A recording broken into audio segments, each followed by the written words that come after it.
இயேசுவின் மரணம் என்பது இந்த உலகத்திலே இதுவரைக்கும் நடைபெறாத ஒரு கொடுமையான மரணம். The death of Jesus is the most gruesome death which never happened in this world so far. எதற்காக இவ்வளவு பெரிய, இவ்வளவு உயர்ந்த, இவ்வளவு முக்கியமான ஒரு மரணம் இயேசுவின் வாழ்க்கையிலே தேவன் அனுமதித்தார்? Why did the Lord permit this most significant death in the life of Jesus? 1 கொரிந்தியர் 15ஆம் அதிகாரம் 3ஆம் வசனம் சொல்லுகிறது. 1 Corinthians 15 verse 3 says, நீங்கள் 4ஆம் வசனத்தை 3ஆம் வசனத்தை வாசிக்கும் போது, கிறிஸ்துவானவர் வேத வாக்கியங்களின்படி நமது பாவங்களுக்காக மரித்தார். that Christ died for our sins according to the scriptures. இவ்வளவு கொடுமையான மரணத்திற்கான காரணம் என்ன? What is the reason for this gruesome death? நம்முடைய பாவங்களுக்காக. Just for our sins. எல்லாரும் ஒரு முறை சொல்லுங்க, யாருக்காக? For whom? இப்படி சொல்லுங்களேன், கையை நெஞ்சு மேல வச்சுட்டு. Put your hand on your chest and say, என்னுடைய பாவங்களுக்காக. for my sins. என்னுடைய பாவங்களுக்காக. For my sins. இயேசு மரித்தார். Jesus died. இயேசு மரித்தார். Jesus died. இயேசு மரித்ததற்காக ஒரு முக்கிய காரணம் எடுக்க வேண்டுமானால், முதலாவது நான் சொல்லுவேன், நம்முடைய பாவத்தை அவர் கையாள்வதற்காக தான் இயேசு மரித்தார். The first reason why Jesus died is to handle our sins. நல்ல கவனிங்க. Listen carefully. பாவம், வேதம் சொல்லுகிறது, பாவத்தின் சம்பளம் மரணம். The Bible says the wages of sin is death. பாவம் செய்கிற ஆத்துமா சாகும். Every soul that sins shall die. இந்த உலகத்திற்குள்ளே மரணம் வருவதற்கான முக்கிய காரணமே என்னவென்று கேட்டா, மனிதனுடைய பாவம். The most important reason for death to enter into this world is sin. வேற ஒன்றும் இல்ல, and nothing else. பாவமே. It is sin only. தேவன் ஒரே ஒரு கற்பனையை மனிதனுக்கு கொடுத்தார். God gave only one commandment to the man. உங்களுக்கு யாராவது வாலண்டியர்ஸ் ஹெல்ப் பண்ணுங்க போய். தேவன் ஒரே ஒரு கற்பனையை மனிதனுக்கு கொடுத்தார். God gave only one commandment to the man. அந்த ஒரு கற்பனையை மனிதன் காப்பாற்றாமல் மீறினான். But he forbade that commandment and he did not follow it. அந்த ஒரு கற்பனையை அவன் மீறி தேவனுக்கு விரோதமாக பாவம் செய்தபடியால் மரணம் இந்த உலகத்திற்குள்ளே வந்தது. Just because he trespassed that one commandment and did against the Lord, sin came into this world. ஆனால் ஏசாயா 53:5 முதல் 6 சொல்லுகிறது. But Isaiah chapter 53 verse 5 and 6 says, நம்முடைய மீறுதல்களின் நிமித்தம் அவர் காயப்பட்டு, நம்முடைய அக்கிரமங்களின் நிமித்தம் அவர் நொறுக்கப்பட்டார். He was wounded for our transgressions, he was bruised for our iniquities. நீங்கள் 6ஆம் வசனத்திலே பார்த்தால், verse 6 says, நாம் எல்லாரும் ஆடுகளைப் போல வழி தப்பி திரிந்து அவன் தன் தன் வழியிலே போனோம். all we like sheep have gone astray, we have turned everyone to his own way. கர்த்தரோ நம் எல்லாருடைய அக்கிரமத்தையும் அவர் மேல் விழப்பண்ணினார். and the Lord has laid on him the iniquity of us all. நம்முடைய அக்கிரமத்தை இயேசுவின் மேல் விழப்பண்ணினார். The Lord made our iniquity to fall on Jesus. கர்த்தருடைய பரிசுத்த நாமத்திற்கு மகிமை உண்டாவதாக. Glory be to the holy name of God. அவர் ஏன் மரிக்க வேண்டும்? Why should he die? ஏன் இந்த மரணத்திற்குள்ளாக அவர் கடந்து போக வேண்டும்? Why he has to go through this death experience? வேதம் சொல்லுகிறது, நம்முடைய பாவத்தினாலே. The Bible says because of our sin. நம்முடைய பாவத்தினாலே. It is because of our sin. பாவம் செய்கிற எவனும் அதனுடைய சம்பளத்தை வாங்க வேண்டும். Everyone who commits sin ought to get the wages of sin. நான் சொல்லுவேன், மரணம் என்பது வெறுமனே நம்முடைய வாழ்க்கையிலே சரீர பிரகாரமாக காணப்படுவது மாத்திரமல்ல. I would tell you, this death is not merely a physical death seen in our body. ஒரு மனிதன் குற்றத்தை செய்யும் போது, when a person commits a mistake, ஒரு மனிதன் பாவத்திலே விழும்போது, when a person falls into sin, அவன் வாழ்க்கையிலே நடைபெறுகிற மரணம் அவன் வாழ்க்கையில் பல பகுதிகளில் என்பதை நீங்கள் கவனிக்கலாம். the death that happens in his life can be seen in many stages of his life. உதாரணமாக, மரணம் என்பது அவனுடைய வாழ்க்கையின் பாவத்தின் விளைவாக அவனுடைய சரீரத்தை பாதிக்கிறது. For example, you can see that this wages of sin affects his body. அவனுடைய சரீரத்திலே மரணம் அவனை ஆளுகை செய்கிறது. Death overcomes his body.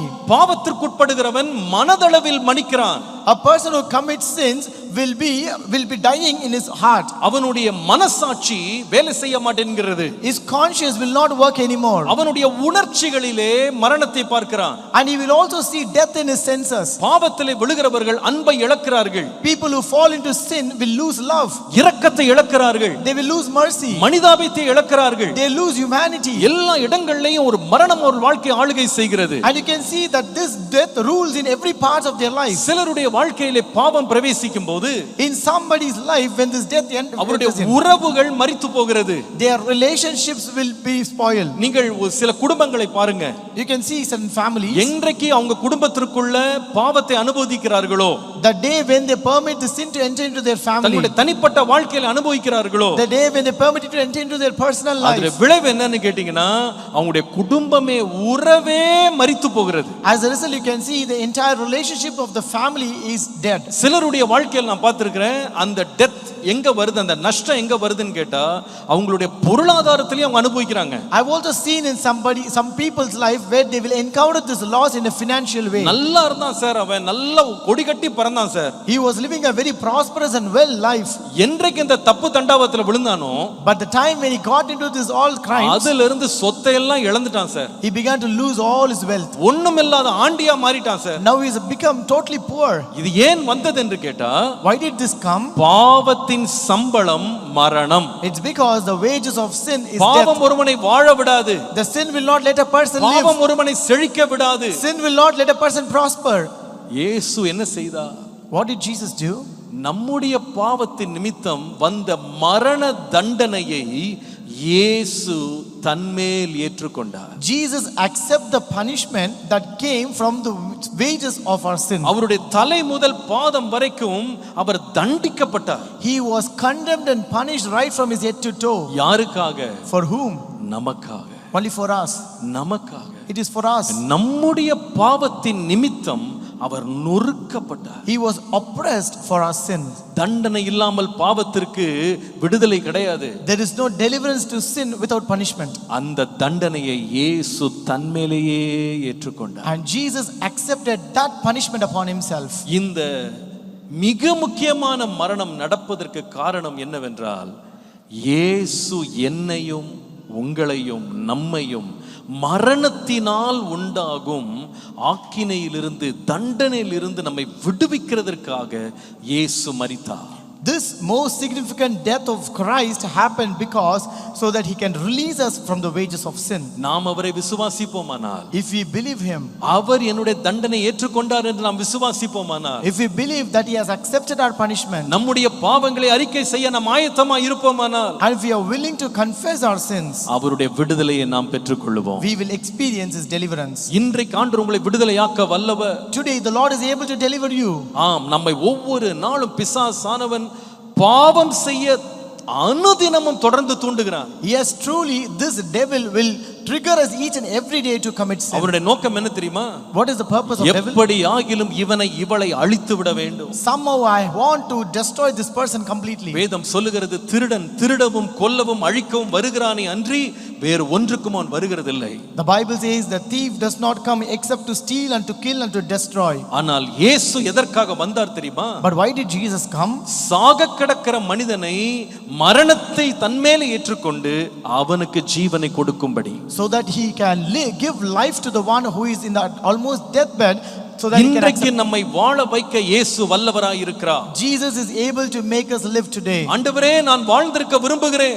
Lord, I want to live, Lord. என்னை இந்த மரண ஆக்கினிலிருந்து விடுதலையாக்கும். Lord, deliver me from this wages of sin. இந்த பாவ பழக்கத்திலிருந்து விடுதலையாக்கும். deliver me from this sinful habit.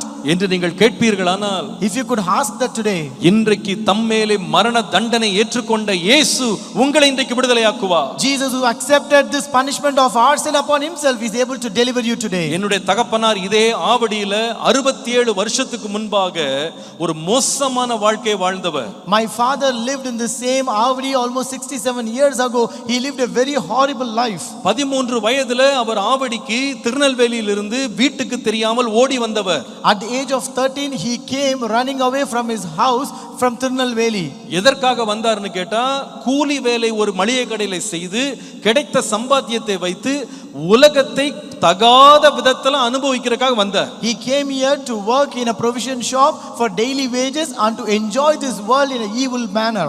சின்ன சின்ன கெட்ட பழக்கமாக சின்ன சின்ன பாவங்கள் அவருடைய வாழ்க்கையை கொடுமையான பாவத்திற்கு கொண்டு சென்றது. All the small and petty sinful things which entered his life totally turned his life into a horrible life. கடைசியில ஒரு நாளைக்கு 100 சிகரெட் பிடிக்கிற ஒரு சிகரெட் பைத்தியமாக மாறினார். At last he became a chain smoker where he smoked 100 cigarettes per day. வாழ்க்கையில் நிம்மதி இழந்தவராய், As a person who lost his peace in his life. செத்தால் தான் நமக்கு விடிவு கிடைக்கும், செத்தால் தான் நிம்மதி கிடைக்கும் என்று சொல்லி பெரம்பூர் ரயில்வே ஸ்டேஷன்ல 21 வயது வாலிபனாக தன் வாழ்க்கையை தண்டவாளத்தில் விழுந்து ட்ரெயின் முன்னாடி விழுந்து மரித்து விடுவதற்காக நேரத்தையும் நாளையும் குறித்தார். And as a person who lost everything in his life at his age of 21, he decided to kill himself by attempting a suicide in the Perambur station. ஆனால் அவர் தற்கொலை செய்வதற்காக வீட்டை விட்டு கிளம்ப அவர் ஆயத்தமாய் கொண்டிருந்த பொழுது கோவிந்த சுவாமி என்கிற ஒரு Hindu சகோதரனால்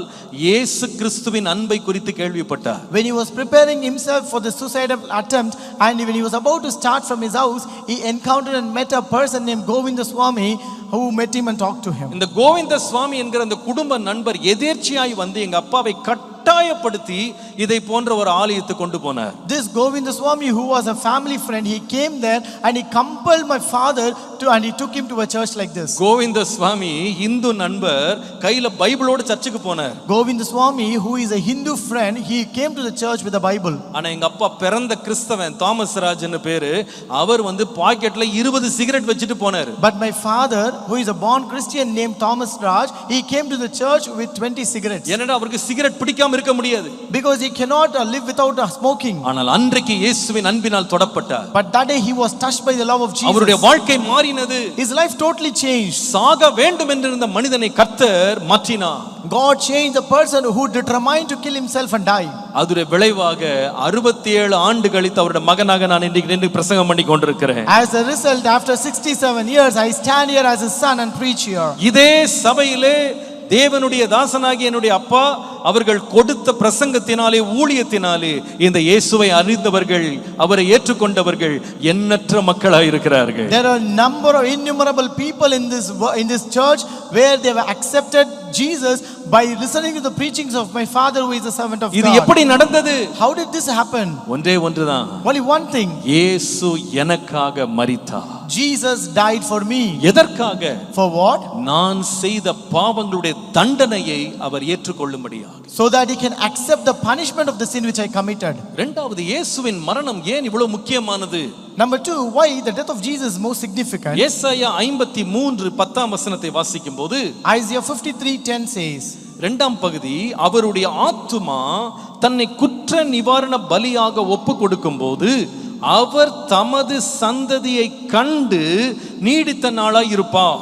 when he make his soul an offering for sin, he shall seal his seed, he shall prolong his days. இரண்டாவது இயேசுவின் மரணம் ஏன் முக்கியம் பெறுகிறது தெரியுமா? The second reason why the death of Jesus is significant, இந்த இயேசுவின் மரணத்தினாலே தான் ஒரு மனிதன் தேவனோடு நித்திய ஐக்கியத்தை அல்லது உறவை பெறுகிறான். the death of Christ births an eternal relationship with God. தேவனோடு நித்திய ஐக்கியத்தை உருவாக்குகிறது இந்த இயேசுவின் மரணம்.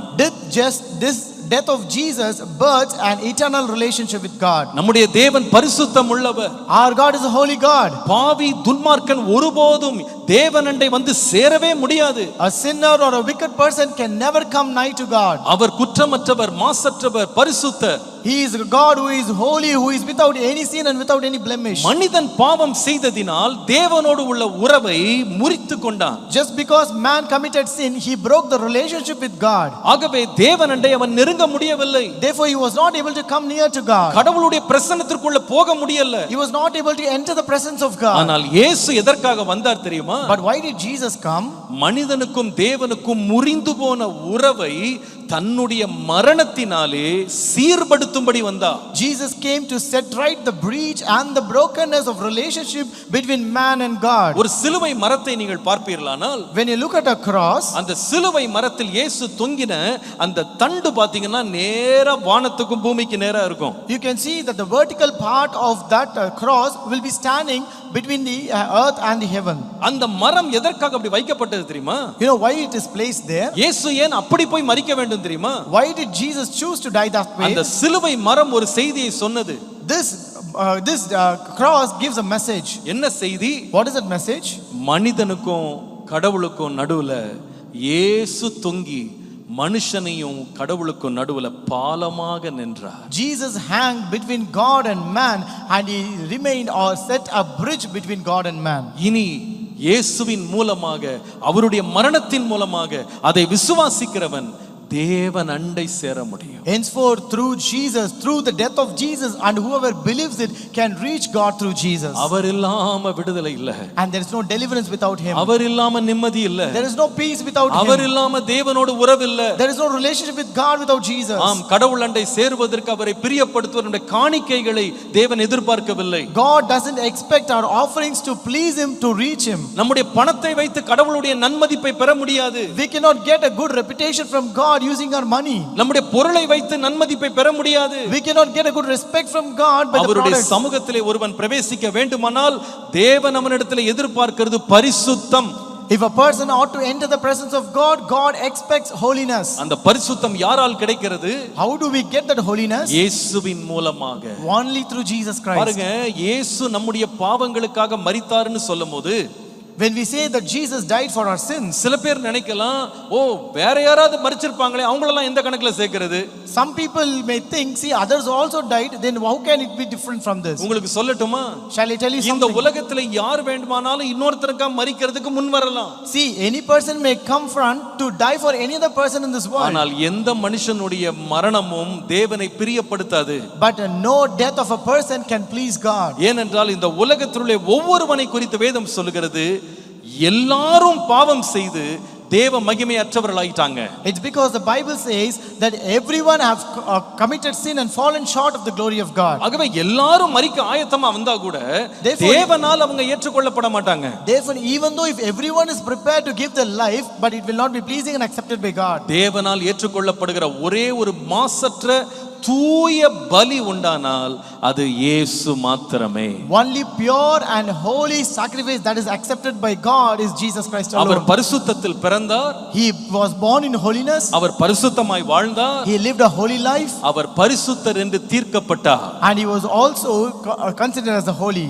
அவர் மட்டுமே தேவனண்டை நம்மை சேர்க்கிறதற்கு தகுதி உள்ளவராயிருக்கிறார். And he is the only one eligible to take us to God. இயேசு ஏன் இந்த மரணத்திற்குள்ளே போக வேண்டும்? So why should Jesus enter into this death? நான் சொல்லுவேன், இயேசுவின் மரணம் தான் தேவனோடு நித்திய உறவை நமக்கு உண்டாக்குகிறது. I tell you, this death of Jesus is the one that bonds an eternal relationship நீங்க with கடவுள் God. அண்டை நெருங்க விரும்புறீங்களா? If you want to come near to God, அவருடைய பிரசன்னத்திற்குள்ள போக விரும்புறீங்களா? do you wish to enter the presence of அவருடைய God? அன்பை ருசிக்க விரும்புறீங்களா? Do you want to taste the love of God? கடவுள் அண்டை சேர விரும்புறீங்களா? Do you want to come closer to God? ஒரே ஒரு வழிதான். There's only one way. இயேசு மாத்திரமே. It is Jesus alone. இயேசு மாத்திரமே. It is Jesus only. அவர் இல்லாம விடுதலையே இல்ல. There is no deliverance without Jesus. அவரே வழி. He is the way. அவரே சத்தியம். He is the truth. அவரே ஜீவனாய் இருக்கிறார். And he is the life. ஆண்டவரே, நீர் கொடுக்கிற கிருபைக்காக உமக்கு நன்றி. Lord, thank you for the grace that you have given us, Lord. ஆண்டவரே, நீரே வழியாக இருந்து எங்களை நடத்துகிறதற்காக நன்றி. Lord, thank you that you are the way and you are leading us, Lord. ஆண்டவரே, நீரே எங்களுக்கு பாலமாய் இருப்பதற்காக நன்றி. Lord, thank you that you remain as a bridge between us, Lord. ஆண்டவரே, உம்மை நாங்கள் நோக்கி பார்க்கிறோம். Lord, we look unto you, Lord. இந்த வேளையில ஆண்டவரே, நீர் வழி. உம்மாலன்றி எனக்கு நிம்மதி இல்லை, உம்மாலன்றி எனக்கு விடுதலை இல்லை, உம்மாலன்றி எனக்கு நிம்மதி இல்லை, உம்மாலன்றி எனக்கு விடுதலை இல்லை, எனக்கு நீரே வழி, நீரே சத்தியம், நீரே ஜீவன் இயேசையா, எனக்கு நீரே வழி, நீரே சத்தியம், நீரே ஜீவன் இயேசையா.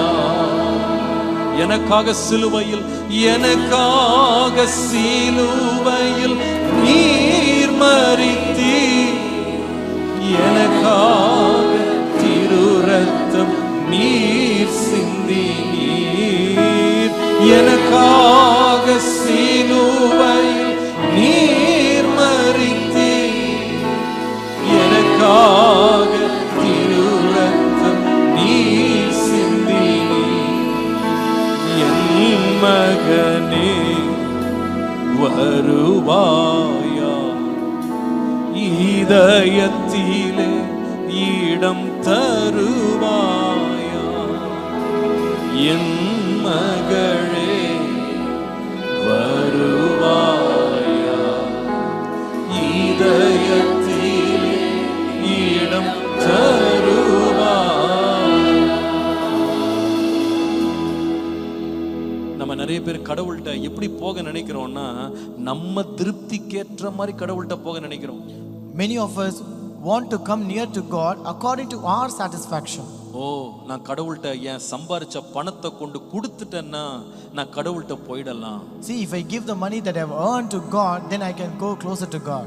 நான் இத்தனை தான தர்மம் செஞ்சுட்டா கடவுள்கிட்ட போயிடலாம். If I do alms, then I can draw closer to God. நான் இவ்வளவு நல்ல கிரியைகளை செஞ்சுட்டா கடவுள்கிட்ட போயிடலாம். If I do good things to others, I can go closer to God. வேதம் சொல்லுகிறது, நம்முடைய எல்லா நல்ல கிரியை கூட கடவுளுடைய கண்கள்ல அழுக்கான கந்த துணியை போல இருக்கான். The Bible says even our good things, good deeds are just like an old rags before the eyes of God. கடவுள் ஏற்றுக்கொள்ளக்கூடிய ஒரே ஒரு பலி உண்டானா இயேசுவின் தூய பலி. Only sacrifice which God can accept is the holy sacrifice of Jesus. ஏன் இயேசுவை அனுப்பினார் தெரியுமா? You know why did he send Jesus? எப்படியாயிலும் நாம் அவர் பக்கத்துல வரணும். So that we can come closer to him somehow. எப்படியாயிலும் அவர் அண்டையில சேரணும். Somehow we have to come nearer to him. அவரோடு இருக்கிற உறவு புதுப்பிக்கப்படணும். Somehow we have to restore that relationship. ஆண்டவர் மரித்தது எதற்காகன்னு சொன்னா, நாம் அவரோடு நித்திய உறவை கொள்ளும்படியாக. Today Jesus died for us so that we will have an eternal relationship with God. கடைசியாக இயேசுவின் அதிமிக முக்கியமான மரணம் ஏன் நிகழ்ந்தது? Why did the most significant death of Jesus happen? ரோமருக்கு எழுதின நிருபம் 6ஆம் அதிகாரம் 3-4 வசனங்களை பாருங்கள். Romans chapter 6 verses 3 and 4. கிறிஸ்து இயேசுவுக்குள்ளாக ஞானஸ்நானம் பெற்ற நாம் அனைவரும் அவருடைய மரணத்திற்குள்ளாக ஞானஸ்நானம் பெற்றதை அறியாமல் இருக்கிறீர்களா? Or do you not know that as many of us as were baptized into Christ Jesus were baptized into his death? மேலும் பிதாவின் மகிமையினாலே கிறிஸ்து மரித்தோரிலிருந்து எழுப்பப்பட்டது போல நாமும் புதிதான ஜீவன் உள்ளவர்களாய் நடந்து கொள்ளும்படி அவருடைய மரணத்திற்குள்ளாகும் ஞானஸ்நானத்தினாலே கிறிஸ்துவுடனே கூட அடக்கம் பண்ணப்பட்டோம். Therefore we were buried with him through baptism into death, that just as Christ was raised from the dead by the glory of the Father, even so we also should walk in newness of life. இயேசு கிறிஸ்து மரித்ததினால் நமக்கு வந்த நன்மை என்ன? What is the benefit that we receive because of the death of Jesus? இயேசு கிறிஸ்துவின் மரணம் நம்மை பாவம் கொண்டு வந்த சம்பளமாகிய மரணத்திலிருந்து நம்மை விடுவித்தது. The death of Jesus Christ released us from the wages of sin. இரண்டாவது, இயேசு கிறிஸ்துவின் மரணம் தேவனோடு கடவுளோடு ஒரு நித்திய ஐக்கியத்தை, உறவை, உடைந்து போன உறவை திரும்ப எழுப்பினது. Number 2, the death of Christ births an eternal relationship with God. மூன்றாவது, இயேசுவின் மரணம் என்ன செய்கிறது தெரியுமா? Number 3, what does the death of Jesus do? பாவத்தில் மரித்து கிடந்த நம்மை அவர் உயிரோடு எழும்பினது போல புதிய ஜீவன் உள்ளவர்களாய் நடப்பதற்கு நம்மை எழுப்புகிறது. The death of Christ restores us to a new life, like how he was restored to a new life. நல்ல கவனிங்க. Listen carefully. இயேசு கிறிஸ்துவானவர் மரித்தார். Jesus Christ died. ஆனால் மூன்றாம் நாளிலே உயிரோடு எழும்பினார். But he rose up again on the third day. விசுவாசிக்கிற ஒரு ஆமென் சொல்லுங்க. Amen. அவர் உயிரோடு எழும்பினார். He rose up again. எப்படி எழும்பினார் தெரியுமா? How did he rise up? பலவீனம் உள்ளவராய் எழும்பல, Not as a weak one. Our மறுரூபமாய் எழும்பினார். He rose up in a transformed அவருடைய way. சரீரத்தில் வியாதி பலவீனம் இல்லை. There was no weakness or disease in our his body. புதிய ரூபத்தோடு எழும்பினார்.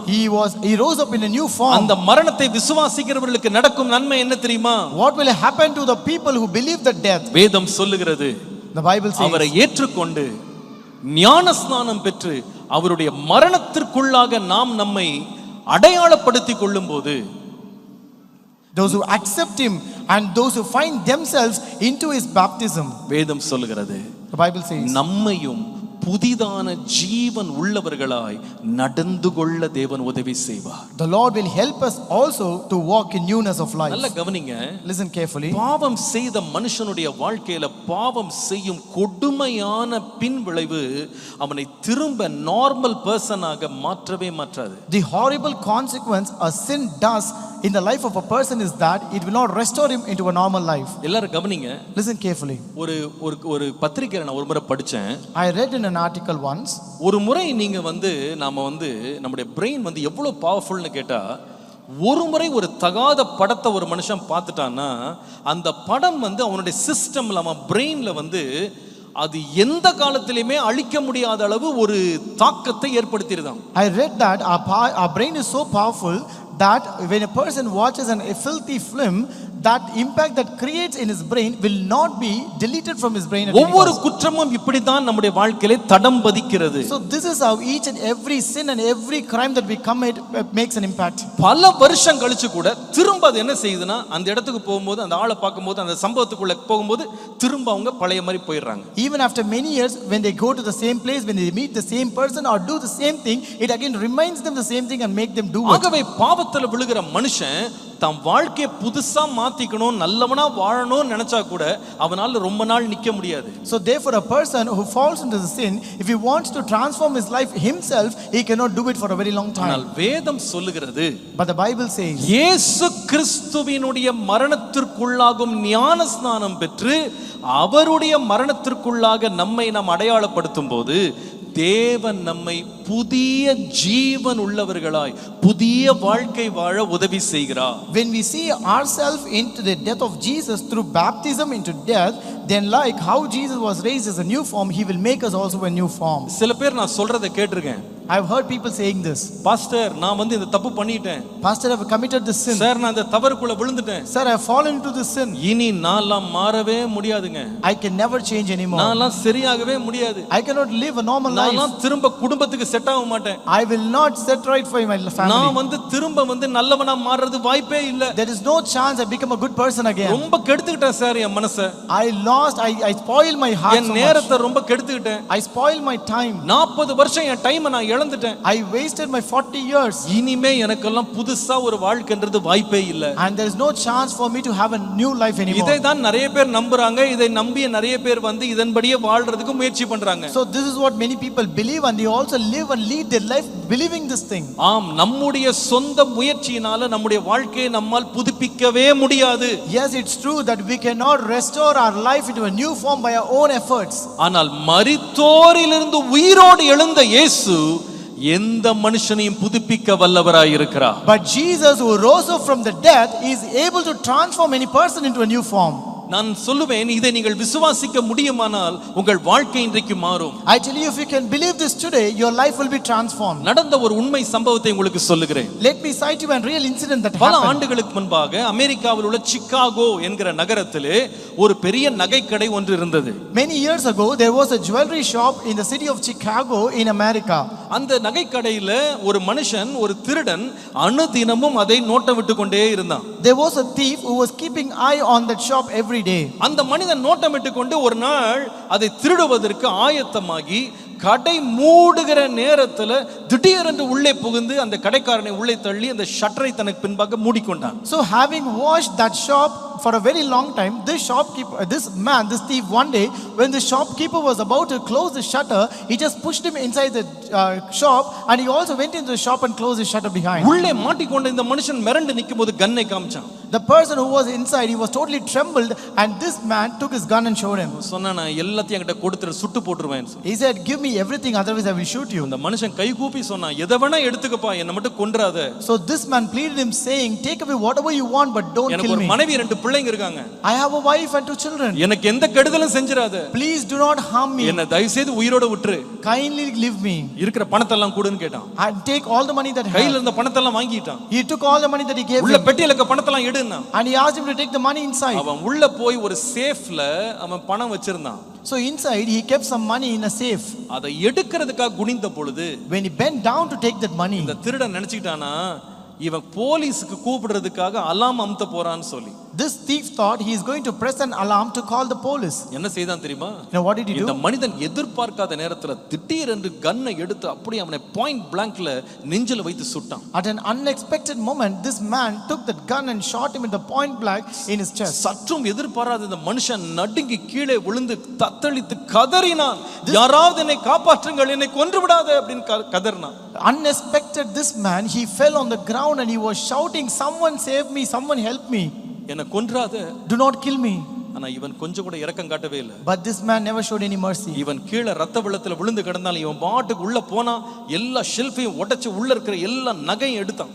That man was lying down in the bloodshed and flood of blood, but this man went inside, he broke everything, he took all the jewels and everything, எல்லாத்தையும் மூட்டை கட்டினான். and he also tied everything in a bag. எடுத்துட்டு திரும்பி வந்தா இந்த மனுஷன் திரும்ப கத்திக்கிட்டே நிக்கிறான். And as he came back, he saw this man shouting at him. அந்த ரத்தத்துல எழும்பறான், வழுக்கி விழுறான், வழுக்கி விழுறான், கத்துறான், எனக்கு தயவு செய்து காப்பாத்திருங்க. He is rising up in that blood and he is slipping down again and again and falling into the same pool of blood, and he was shouting, please help me. இவன் நினைத்தான், இப்படியே அவனை விட்டோம்னா போலீஸ்க்கு நம்மள காட்டி கொடுத்துருவான். So he thought, if I spare his life, he will surely show me to the police. ஆகவே இவனை முழுசா முடிச்சிரணும்னு சொல்லிட்டு பக்கத்துல வந்து திரும்ப திரும்ப திரும்ப திரும்ப சாகற வரைக்கும் சுட்டு போட்டான். So therefore he came near to that person and he shot him again and again until he died. எல்லாத்தையும் எடுத்துட்டு ஓடிட்டான். And he took everything and ran away. தடயமே இல்லாமல் போய் விட்டான். And he removed all the evidences there. பல மாதங்கள் இவனை கண்டுபிடிக்க முடியல. Police were not able to find him for many months. வேற ஒரு மாநிலத்திலே சந்தேகத்தின் அடிப்படையில் அவனை பிடித்து அரெஸ்ட் பண்ணினாங்க. And he was caught and arrested in suspicion for some அவன் மேல் other வழக்கு case. போட்டு நடந்து கொண்டிருந்தது. And there was a case filed against him and சில investigations. மாதங்கள் முடிந்து விட்டது. And after many months, ஒரு நாள் அவனுடைய ஜெயிலுக்குள்ள அவனுடைய லாயர்ஸ் வந்தாங்க. all the lawyers came into his jail prison. அவனை பார்த்து சொன்னாங்க, உனக்கு நல்ல செய்தி. So they said, it's a good news for you. உன் மேல எந்த ஒரு எவிடன்ஸுமே இல்ல. There is no evidence or charge against you. ஆகவே இன்றைக்கு உன்னை விடுதலை பண்ண போறாங்க. Therefore they are going to let you free நீ today. இன்றிலிருந்து சுதந்திரமா வாழலாம். And from today you can live a free இனிமே life. உனக்கு ஜெயில் இல்ல. And there's no more prison for you. இதை கேட்ட உடனே Once he heard this, அந்த மனிதன் கதறினான். this man cried a lot. ஐயோ, என்ன தயவு செய்து நீங்க தூக்குல போட்டுருங்க. Please hang me to death. என்னால வாழ முடியல. I cannot live. கேட்டாங்க, உனக்கு பைத்தியம் பிடிச்சிருக்கா? They asked, are you mad? இத்தனை மாசம் உனக்காக நாங்க போராடி நாங்க இந்த கேஸை நடத்துறோம். We argued this case for so many months for you. Judge வந்து உனக்கு விடுதலை கொடுக்க போறாரு. The judge is also giving a freedom for you. இந்த நேரத்துல சாகணும்னு சொல்றியேப்பா. But at this point you say you want to die. ஏன் அப்படி சொல்ற? Why do you say so? இந்த மனுஷன் என்ன சொன்னான் தெரியுமா? Now what did he say? இந்த 6 மாசமா நான் டெய்லி செத்து பிழைக்கிறேன். For the past 6 months I've been dying each and every day. நான் எங்க திரும்பினாலும் அந்த நான் சாகடிச்ச மனுஷனுடைய முகம் என் கண்ணு முன்னாடி வருது. Wherever I look or turn, I can see the face of the person whom I killed. என்ன காப்பாத்துங்க, என்ன கொன்றாத நம்ம சொல்ற சத்தம் என் காதுல கேக்குது. I can hear his voice crying to me saying, please do not kill me, help me, please help me. என்னால தூங்க முடியல, சாப்பிட முடியல, வாழ முடியல. I'm not able to sleep, I'm not able to eat, I cannot live even. இப்படி வாழ்றதுக்கு செத்து போய்டலாம். It's better to die than to live like அதனால this. தயவு செய்து ஜட்ஜிட்ட போய் சொல்லி எனக்கு எப்படியாவது மரண தண்டனை வாங்கி கொடுத்துருங்க. Therefore kindly request judge and give me a death sentence. அவங்க எவ்வளவு சொன்னி அவன் கேட்காதனால, So just because he did not listen whatever they வேற said, வழி இல்லாம ஜட்ஜிட்ட போய் சொன்னாங்க. they went to the judge and said, இவன் நிரபராதி இல்ல, இவன் தான் குற்றவாளி. so he is not innocent, he is the culprit. கடைசியில் அவன் விரும்பினபடி அவனுக்கு தூக்கு தண்டனை கொடுக்கப்பட்டது. And at last he was given a death sentence and hanged to death. பாவம் செய்கிற மனுஷன் தன் வாழ்க்கையில தானாக புதிதாக ஆரம்பிச்சுக்கலாம், நாம் மாறிக்கலாம் அப்படின்னு நினைக்கிறது முடியாத காரியம். A person who commits sin, He cannot change his life or transform his life into a new form with his own efforts. ஏன் தெரியுமா? You know why? அவனுடைய சொந்த மனசாட்சியே அவனுக்கு விரோதியாய் வந்து நிற்கும். It's because his own conscience will stand as an enemy to him. அதிலிருந்து அவனால் விடுதலை பெற முடியாது. He cannot get a deliverance from that. ஆனால் இயேசு செய்கிறது என்ன தெரியுமா? But what will Jesus do? அவருடைய மரணத்தினாலே, By his death, வாழ்க்கையே தொலைந்து போனவனை மீண்டும் புதுப்பிக்க அவர் வல்லவராய் இருக்கிறார். Jesus is able to restore a person who has lost his life into a new transformed form. ஒருவேளைக்கு நீங்க வந்திருக்கலாம், என் குடும்பத்தையே நான் தொலைச்சிட்டேன் sir. Maybe today you are here saying, "Sir, I've lost my family. என் வாழ்க்கையை நான் தொலைச்சிட்டேன். I lost my life. என் நேரத்தெல்லாம் நான் தொலைச்சிட்டேன். I lost and wasted my time. இனி என் வாழ்க்கையெல்லாம் புதுசா மாறும்ன்றதுக்கு நம்பிக்கையே இல்லை. And there is no more hope that my life will become a new life." உன்னால முடியாதது.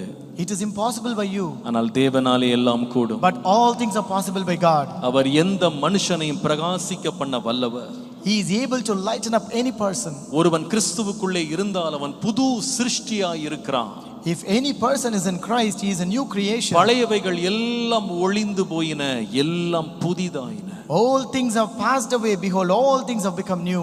இன்றைக்கு உங்களை புதுப்பிக்க அவர் வல்லவராய் இருக்கிறார். Today he is able to transform you. இன்றைக்கு உங்களை புதுப்பிக்க அவர் வல்லவராய் இருக்கிறார். Today he is able to renew your life. ஆண்டவரே, Lord, உம்முடைய மரணத்தினால் உண்டாக்கின நன்மையை நான் பெற்றுக்கொள்ள ஆயத்தமாய் இருக்கிறேன். Lord, I am prepared to receive the goodness out of your death. Lord. இன்றைக்கு என் பாவத்தை மன்னியும். Lord, forgive my sins today. உம்மோடு உள்ள ஐக்கியத்தை கட்டிக்கொள்ள கிருபை தாரும். Give me grace to, Lord, build up that relationship என்னை with you. மீண்டும் புதிதாக்கும்.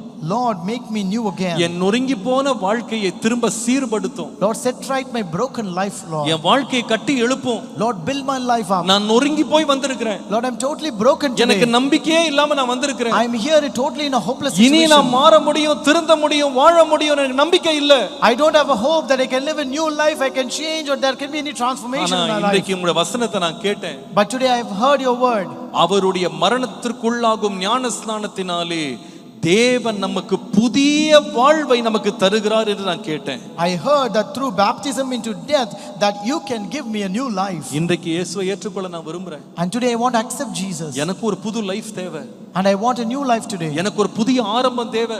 I need a new beginning அது today. எவ்வளவோ நான் முயற்சி பண்ணிட்டேன். I tried a lot. என் பலத்தை நான் ட்ரை பண்ணிட்டேன். I tried with my strength. எத்தனையோ டிசிப்ளின் பண்ணிட்டேன். I disciplined myself. எவ்வளவோ சத்தியம் பண்ணி பார்த்துட்டேன். I also made many promises. ஆனா எனக்கு இன்னைக்கு உதவி வேணும். But I need some help today. உங்களுக்கு அன்பாய் சொல்றேன். I tell you with love. உங்களுக்கு உதவி செய்ய இயேசு போதுமானவர். Jesus is sufficient to help you. உங்களை உயிர்ப்பிக்க இயேசு வல்லவர். Jesus is able to revive you. உடைந்து போன எதையும் சீர்படுத்தவர் வல்லவர். Jesus is able to set right any broken thing. தொலைந்து போனதை மீட்கவும் ரட்சிக்கவுமே இயேசு இந்த உலகத்தில் வந்தார். Jesus came to seek and to find and redeem that is lost. இன்றைக்கு உங்களை ரட்சித்து புதுப்பிக்க வல்லவர். And he is able to save you and renew you today. ஒருவன் கிறிஸ்துவுக்குள்ளே இருந்தால் புது சிருஷ்டியாய் இருக்கிறான். If any person is in Christ, he is a new creation. பழையவைகள் எல்லாம் ஒளிந்தது, எல்லாம் புதிதானது. All things have passed away, behold, all things have become new. இன்றைக்கு உங்களை புதுப்பிக்க இயேசு வல்லவராய் இருக்கிறார். Today Jesus is able to renew your life. இன்றைக்கு ஒருவேளை சத்தத்தை கேட்டுக்கொண்டிருக்கிற யாராவது எந்த பகுதியில் ஆகிலும் நம்பிக்கை இழந்து போய்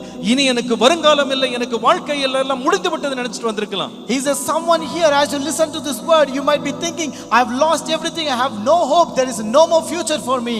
இனிமே என் வாழ்க்கை எல்லாம் சீர்படாது sir. My life cannot be set right இனிமே again. நான் திருந்துவேன் எனக்கு நம்பிக்கை இல்ல. I don't have hope that I can transform இனிமே again. என் குடும்பத்தை நான் காப்பாத்துவேன் நம்பிக்கை இல்ல. I don't have a hope that I can save my family anymore. என் வாழ்க்கையில இவ்வளவு தூரம் இறங்கி போனது, என் வாழ்க்கை திரும்ப வருவேன் நம்பிக்கை இல்ல. I don't know, I have come so far, but I don't know whether I can able to come back again. இன்றைக்கு புதுப்பிக்கிற ஒரு தேவன் இருக்கிறார். Today we have a God who will renew you. அதற்காகவே மரித்தார். And he died for that sake. ஏன் என்னால் இதை ஆணித்தரமாய் சொல்ல முடியும் தெரியுமா? Why can I say this truly? இயேசு மரித்தார், ஆனால் மரித்தவர் உயிரோடு எழும்பினார். Jesus died, but Jesus who died rose up again. அவர் எழும்பினதுனால என்னால் விசுவாசிக்க முடியும், மரணத்தையே அவர் ஜெயிப்பார். ஆனால் உன் பிரச்சனைகளை தாண்டி வர அவர் உதவி செய்வார். Just because he rose up, I can believe because when he is able to overcome death, he is also able to overcome all your problems. அவர் கல்லறையை திறக்க முடியுமானால் உன்னுடைய கட்டுகளையும் அவரால் அறுக்க முடியும். If he can open the graves, he is able to break all your bounds. உன்னுடைய வாழ்க்கையை இன்றைக்கு மாற்ற முடியும். He can change your life today. இன்றைக்கு அவர் மாற்ற ஆயத்தமாய் இருக்கிறார். And he is also ready to change your life today. உங்களுக்காக நான் ஜெபிக்க விரும்புகிறேன். I want to pray for you today. எல்லாரும் எழும்பி நிற்போமா? Let us all stand up. எல்லாரும் எழும்பி நிற்போம். Let us all stand up. நீரே வழி, நீரே சத்தியம், நீரே ஜீவன் இயேசையா. எனக்கு நீரே வழி, நீரே சத்தியம், நீரே ஜீவன் இயேசையா. நீர் தருவீர் எனக்கு, நீர் தருவீர் எனக்கு சமாதானம், நீர் தருவீர் எனக்கு சந்தோஷம், நீர் தருவீர் எனக்கு சமாதானம், நீர் தருவீர் எனக்கு சந்தோஷம். எனக்கு நீரே வழி, நீரே சத்தியம், நீரே ஜீவன் இயேசையா. எனக்கு நீரே வழி, நீரே சத்தியம், நீரே ஜீவன் இயேசையா. இந்த கேட்ட வார்த்தைகளை ஒரு நிமிடம் நினைத்து பாருங்கள். Just remember the word that we heard today. இயேசுவின் கோர மரணம் எதற்காக? Why is this gruesome death of Jesus? பாவத்தின் சம்பளமாகிய தேவ கோபாக்கினை, தேவ தண்டனையிலிருந்து நம்மை விடுவிக்கிறதுக்காக அவர் மரித்தார். He died so that he can release us from the wages of sin. எதற்காக இயேசு மரித்தார்? Why did Jesus die? நமக்கும் கடவுளுக்கும் உடைந்து போன உறவை திரும்பவும் சீர்படுத்துறதுக்கு தன்னையே பலியாய் கொடுத்து நம்ம உறவை தேவன் சீர்படுத்தும்படியா. Jesus died by giving himself as a living sacrifice to create an eternal relationship with எதற்காக God. இயேசு மரித்தார்? Why did Jesus die? நமக்கு புதிய வாழ்வை கொடுக்கும்படியா. He died to restore us a new life. எல்லாரும் கண்களை மூடி இருக்கும்போது, As everyone's eyes are closed. அந்த இயேசுவை பற்றி இன்னைக்கு நான் கேள்விப்பட்டிருக்கிறேன். Pastor, I heard about Jesus today. அந்த இயேசு கொடுக்கிற புது வாழ்வு எனக்கு வேண்டும். I need that new life which Jesus gives நான் me. அவரை ஏற்றுக்கொள்ள விரும்புறேன். I want to accept him. இயேசு என் உள்ளத்துல வரட்டும். I want Jesus to come into my N life. வாழ்க்கையை அவர் மாற்றட்டும். And I want him என்னை to change me. புதுப்பிக்கட்டும்னு சொல்றவங்க, And everyone who says that he want to renew எல்லாரும் you, கண்களை மூடி இருக்கும்போது உங்க வலது கரத்தை உயர்த்தி உங்களுக்கு நான் ஜெபிக்கிறேன். you can raise your hands, right hand as everyone is praying. நீங்க விசுவாசத்தோட கையை உயர்த்துங்க. You raise your hands with belief. இயேசுவே, அந்த பாவ மன்னிப்பை எனக்கு தாரும். Lord, give me that forgiveness of sin. அந்த புதிய வாழ்க்கை எனக்கு தாங்க. Lord, give me that new life, அந்த Lord. புதிய துவக்கத்தை தாங்க. Give me that new beginning, N Lord. வாழ்க்கையில நொறுங்கி போனது, உடைந்து போனது, இழந்து போனதெல்லாம் திரும்ப தாங்க. Lord, restore all the things that are broken in my life, நீங்க Lord. எங்க உட்கார்ந்திருக்கீங்களோ உங்களை நான் பார்க்க முடியாம இருக்கலாம். See, I may not see you wherever you are seated here. உள்ளே உட்கார்ந்திருக்கீங்க, மேல உட்கார்ந்திருக்கீங்க, வெளியே எல்லாரும் உட்கார்ந்திருக்கீங்க, ஆன்லைன்ல பல தூரத்துல இருந்து ஆயிரக்கணக்கான பேர் பார்த்துட்டு இருக்கீங்க. You are seated inside, you are seated in the balcony, you are seated outside, or there are many thousands who are watching through online as well. நான் உங்களை பார்க்கல, I am not watching you, ஆனால் இயேசு உங்களை பார்த்து கொண்டிருக்கிறார். but Jesus is watching you. இந்த இயேசு உயிரோடு இருக்கிறார். This Jesus is alive கண்களை today. மூடி கரத்தை உயர்த்தி சொல்லுங்க, இயேசுவே, Close your eyes, raise your hands and say, நான் ஒரு Jesus, பாவி, I am a sinner. என் பாவத்தை மன்னியும், Forgive my sin, Lord. என் உள்ளத்தை சுத்தமாக்கும், Cleanse my heart, Lord. உம்மோடு என்னை உறவாட கிருபை தாரும். Give me, Lord, grace to have relationship with you. ஆண்டவரே, நான் உம்மோடு இருக்க விரும்புறேன். Lord, I want to be with you, Lord. உம் அருகில சேர விரும்புறேன். I want to come closer to you, Lord. என் வாழ்க்கையில எல்லாவற்றையும் புதிதாக்க விரும்புறேன். I want you to make everything new in my நான் life. எவ்வளவோ முயற்சி பண்ணிட்டேன், Lord, I tried a lot, என்னால முடியல. but it's ஆனா impossible. நீங்க புதுப்பீங்க ஆண்டவரே. But Lord, you renew me, Lord. எல்லாத்தையும் புதுப்பீங்க You ஆண்டவரே. renew everything, ரெண்டு Lord. கையறத்தை அப்படியே உயர்த்தி ஆண்டவர்ட்ட கேளுங்க, என்ன புதுப்பீங்கன்னு சொல்லுங்க. Raise both your hands and ask, என்ன Lord, புதிதான ஒரு வாழ்க்கை வாழ உதவி செய்யுங்க. Lord, help me to live a new life, Lord. புதிதான வாழ்வு வாழ உதவி செய்யுங்க. Help me to live a new life, அப்படியே Lord. கரங்களை உயர்த்தி ஜெபிக்கும் போதே இயேசு உங்களை சந்திப்பா. As you're raising your hands and praying, Jesus is meeting இந்த you. வேளையில அவருடைய அன்பு உங்கள் உள்ளத்தை தொடும். And the love of Jesus will touch your heart. இப்பொழுது அவருடைய மன்னிப்பு உங்கள் மேல் வரும். And now the forgiveness of God. இயேசுவின் பிரசன்னம் உங்கள் மேல் இறங்கும். The presence of Jesus will descend upon அவருடைய you. தொடுதல் இப்பொழுது உங்கள் மேல் இறங்கி வரும். The touching of Jesus will come upon அவருடைய you. அன்பின் கரம் உங்களை அணைக்கும். His loving hand will embrace you. ஒவ்வொரு பாவத்தையும் அவர் மன்னிக்க போதுமானவர். He is sufficient to forgive every sin. ஒவ்வொரு அடிமைத்தனத்திலிருந்தும் விடுதலையாக்க வல்லவர். He is able to deliver you from every நீ bondage. எவ்வளவு நொறுங்கி போய் வந்திருக்கலாம். No matter how broken you might எல்லாம் be. இழந்து வந்திருக்கலாம். No matter you might have lost everything. ஆனால் இயேசுவோ உன்னை சீர்படுத்த வல்லவர். But Jesus is able to restore you. அவரால் முடியாத காரியம் ஒன்றுமே இல்லை. There is nothing impossible by him. அவரால் முடியாத காரியம் ஒன்றுமே இல்லை. There is nothing impossible by என்னை him. புதுப்பி ஆண்டவரே. Lord, renew me, Lord. என்னை புதுப்பி ஆண்டவரே. Renew me, Lord. எனக்கு புது வாழ்வை தாங்கப்பா. Give me a new life, Lord. Thank you Jesus. Thank you Jesus. அன்பின் ஆண்டவரே அப்படியே செய்கிறதற்காக நன்றி. எங்களுக்காக மரித்ததற்காக நன்றி. எங்களை புதுப்பிக்கிறதற்காக நன்றி. எங்களை புதுப்பிக்கிறதற்காக நன்றி. Thank you for renewing us, Lord. Thank you Jesus. உதவி செய்யுங்கப்பா. Lord, help us, Lord. உதவி செய்யுங்கப்பா. Help us, Lord. நம்முடைய தேவன் நல்லவர். Our God is good. நிச்சயமாய் உங்களுக்கு செய்வார். And he will truly do it for you. செய்வார்னு விசுவாசிக்கிறவங்க கரங்களை தட்டி அவரை மகிமைப்படுத்துங்க.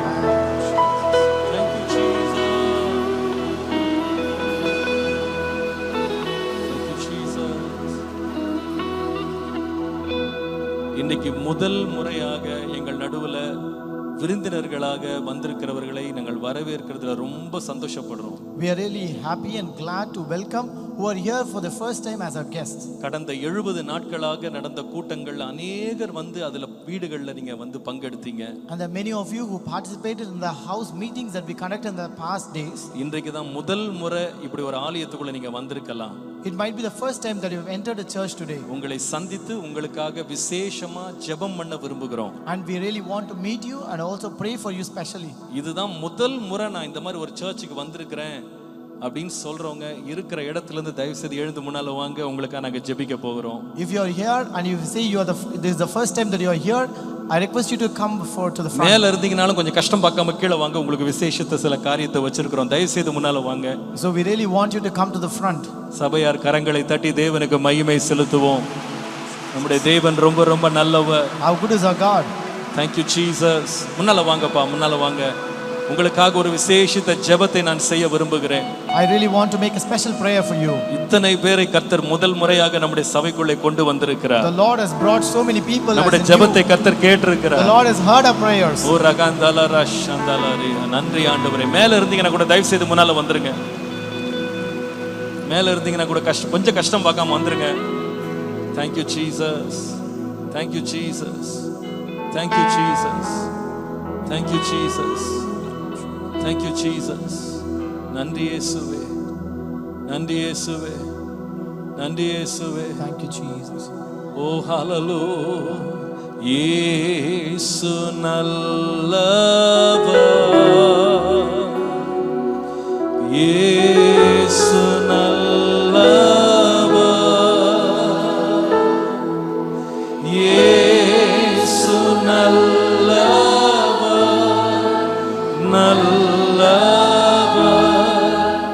உனக்கு இன்னொரு முறை பாடுவோம். இயேசு நல்லவர். இயேசு நல்லவர். இயேசு நல்லவர். நம் இயேசு நல்லவர். நல்லவர் உனக்கு. கரம் பிடித்து நடத்துவார். பாடுவோம் சபையார் எல்லாரும். கண்மலையே நிறுத்துவார். Thank you Jesus. கரம் பிடித்து நடத்துவார். கண்மலையே நிறுத்துவார். ஒரு தாய் தேற்றுவது போல்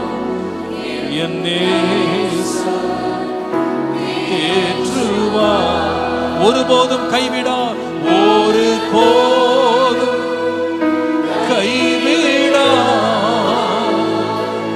ஒரு நாள் விலகிடா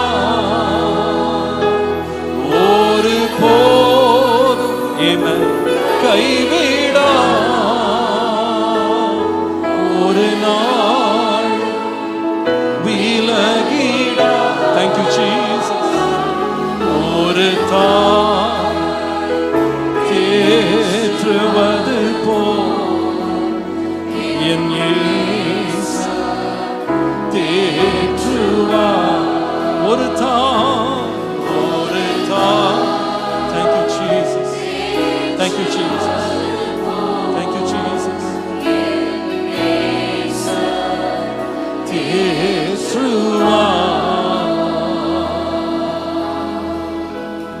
எங்கள் அழைப்பை ஏற்று வந்திருக்கிறவங்க ஒவ்வொருவரையும் இயேசுவின் நாமத்தினால அன்போடு நாங்கள் வரவேற்கிறோம். ஆண்டவர் உங்களை அதிகமாய் ஆசீர்வதிப்பாராக. ரொம்ப ரொம்ப சந்தோஷம் நீங்க வந்தது. உங்களுக்கு எல்லாம் வசதியா இருந்துச்சு நம்புறேன். இது அசௌகரியம் இருந்தா மன்னிச்சுக்கிடுங்க. கட்டிக்கிட்டே இருக்கிறோம். அடுத்த முறை நீங்க வரும்போது எல்லாம் சரியாயிடும்.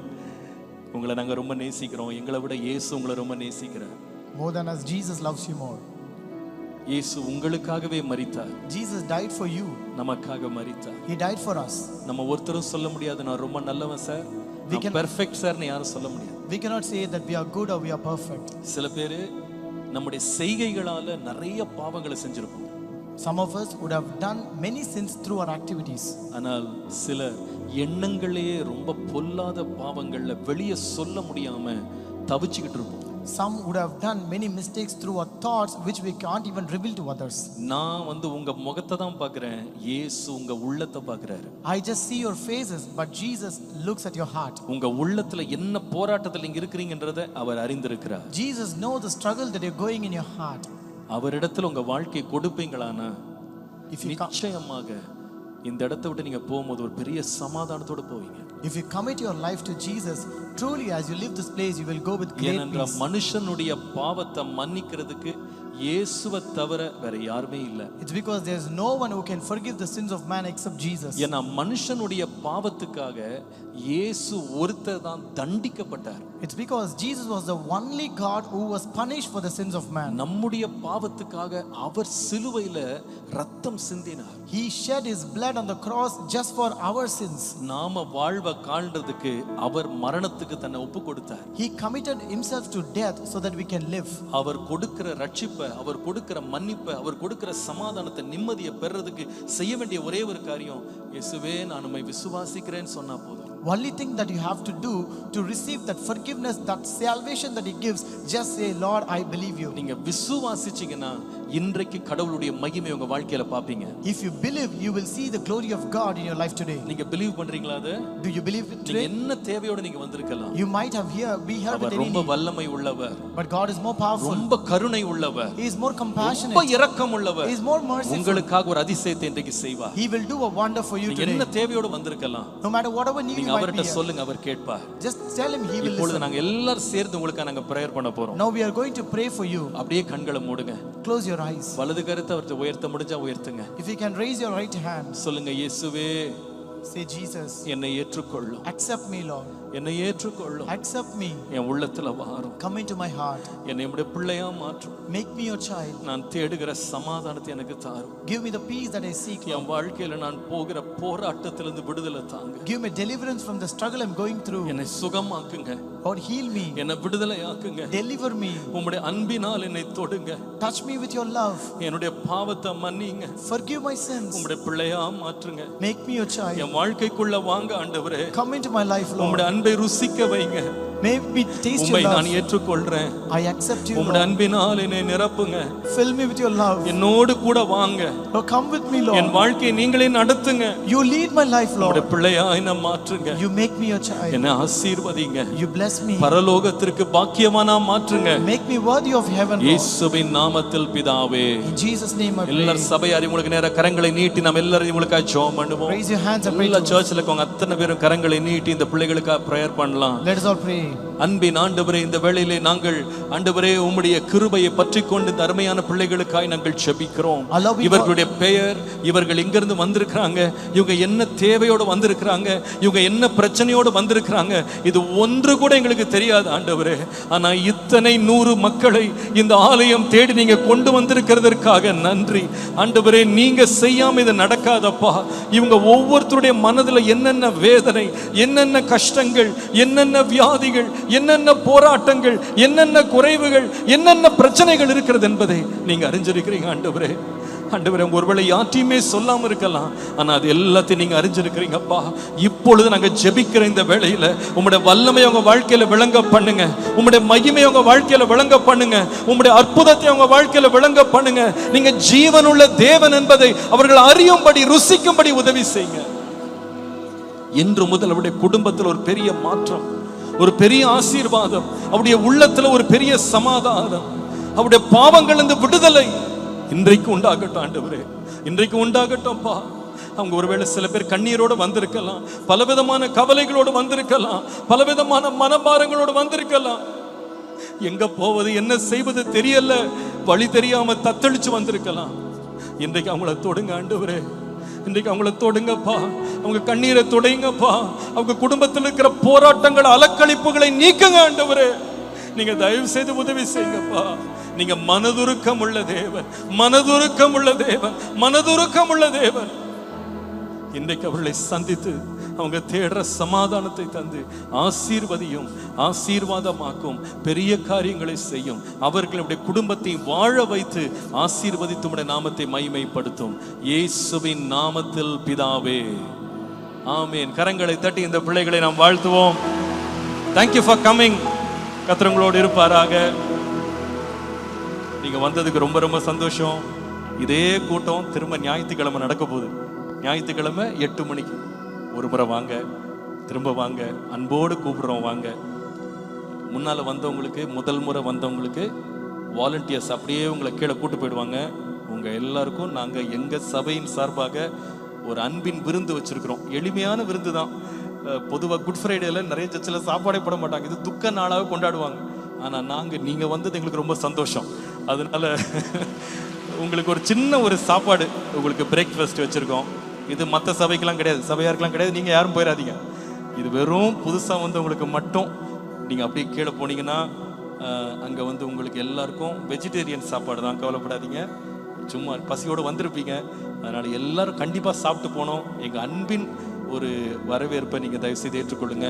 அதே போல் நம்ம கிராமத்தினுடைய தலைவர் அவரும் அன்பாக பிரதர் ஆதிகேசவன், அவங்க நம்ம திரும்பவும் குடும்பமாக வந்திருக்கிறாங்க. அவங்களையும் இயேசுவின் நாமத்தில் அன்போடு வரவேற்கிறேன். நீங்கள் அப்படியே அவங்க கூட்டு போவாங்க, 2 வழியிலையும் கூட்டு போவாங்கன்னு நினைக்கிறேன், இல்லையாப்பா பிரதர்ஸ்? இந்த வழி தானே, அந்த வழி ஒரே வழி தானே? ஓகே, ஒரே வழியில் கீழே கூட்டு போவாங்க. பேஸ்மெண்ட்டில் உங்களுக்கு சாப்பாடு இருக்குது. எல்லோரும் சாப்பிட்டுட்டு என் மனைவி, மற்றபடி சிஸ்டர்ஸ் எல்லாம் அங்கே இருப்பாங்க, பிரதர்ஸ் இருப்பாங்க. நீங்கள் ஏதாவது மன கஷ்டம் பிரச்சனைனா அவங்கள்ட்ட சொல்லி நீங்கள் தனியாக கூட ப்ரேயர் பண்ணிக்கலாம். என் ஒய்ஃப் இங்கே தான் இருக்காங்க, என் ஒய்ஃப் இங்கே இருக்காங்க பாருங்கள், அவங்க தான் கை தூக்குமா? ஓகே, இங்கே இருக்கிறாங்க. மற்றபடி பாஸ்டர்ஸுடைய wife sister Sumathi, sister Sujatha, மற்றபடி பிரதர்ஸ் சிஸ்டர்ஸ்லாம் இருக்கிறாங்க. உங்களுக்கு தனித்தனியாக கூட ப்ரேயர் பண்ணுவாங்க. நீங்கள் சாப்பிட்டு முடிச்சுட்டு கூட ஆரம்பர உட்காந்து நல்லா அவங்ககிட்ட பேசிட்டு நீங்கள் சாப்பிட்டுட்டு பொறுமையாக போங்க. திரும்ப ஞாயிற்றுக்கிழமை வாங்க, வந்துருங்க, தொடர்ந்து வாங்க. வருவீங்களா? வாங்க, உங்களுக்கு உண்மையாக ஆசீர்வாதமாக இருக்கும், சந்தோஷமாக இருக்கும். கர்த்தர் உங்களை நடத்துவார். மீண்டும் உங்களை எல்லாரையும் கரங்களை தட்டி நாம் வாழ்த்துவோம். அப்படியே பொறுமையாக நீங்கள் கிளம்பி போகலாம். God bless you. கர்த்தர் உங்களை ஆசீர்வதிப்பாராக. அப்படியே முன்னால் வந்தவங்க அப்படியே போயிடுங்க, அப்படியே இந்த பக்கம் போயிடுங்க, இந்த பக்கம் அப்படியே போயிடுங்க. கர்த்தர் உங்களை ஆசீர்வதிப்பார். பாடுவோம். இயேசுவே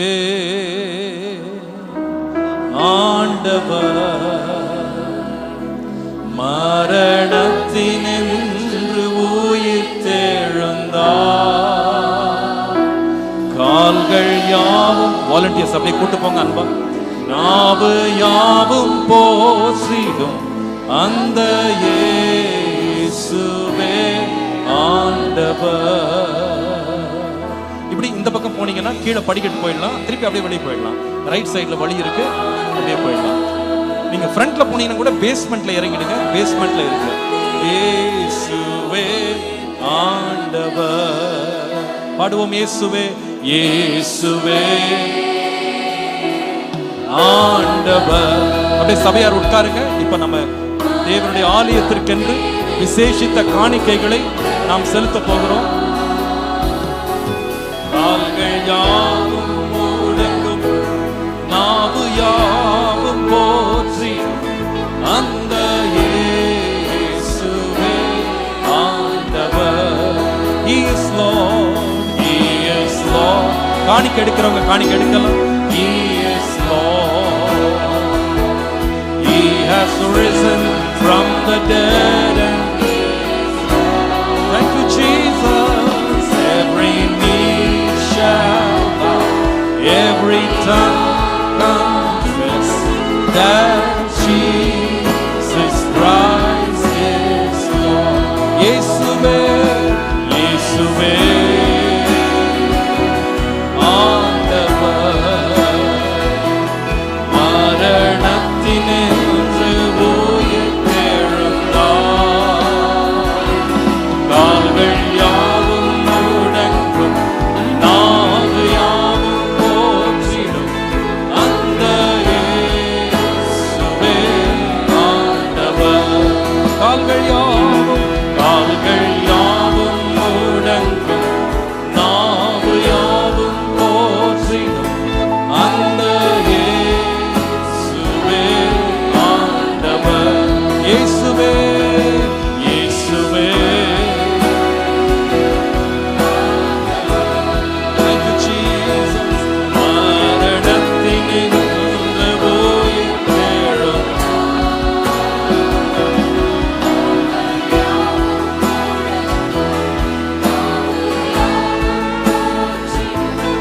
அந்த இயேசுவே ஆண்டவர்.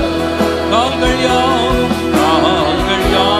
முடங்கும், நாவு யாவும் போற்றிடும் அந்த இயேசுவே ஆண்டவர். ஹல்லேலூயா.